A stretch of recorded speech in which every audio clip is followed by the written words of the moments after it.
All right, guys. So unfortunately, sometimes pressure treated stringers, they like to crack right here.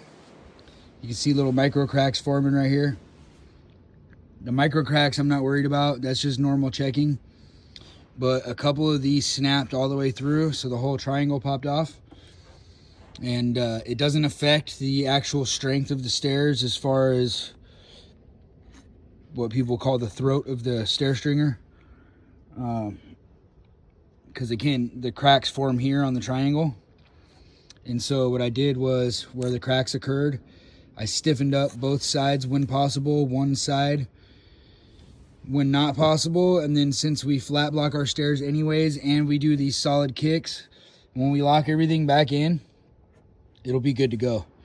I also pinned the triangles down. You can see my screw holes.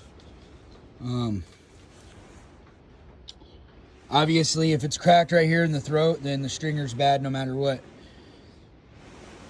But at $60 a board for these pressure treated boards, we're not just gonna throw the whole stringer out just because a triangle or two popped, right? So we've totally patched these together like this before. Haven't had any callbacks or problems since. So that's how we're going about remedying the situation. Anytime I do these blocks, I try to keep them a hair low, the stringer. So if this swells differently than this, it has a little bit of play right there. That way your decking or whatever you use doesn't push up later. This is getting a waterproof deck with the sleeper system above it. That's why we have this flashing right here to help. Once this has waterproofing, and then the sleepers are on top of it and everything's trimmed out, any water runoff on this edge will come out over the trim and back down to here. And then this will push it out, so that way we're not collecting a bunch of water right on top of our ledger. Anyways, that's how we're getting down.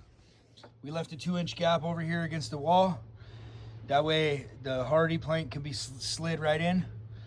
And then our stair treads are going to stick out 1.25 inches, and that'll close the gap here for the most part. It'll leave about a 1/2 inch gap, so that way debris and water can just run right off, right? Nothing's getting trapped up against the siding. Anyways, that's how we're getting down on this set of stairs. Thanks for watching.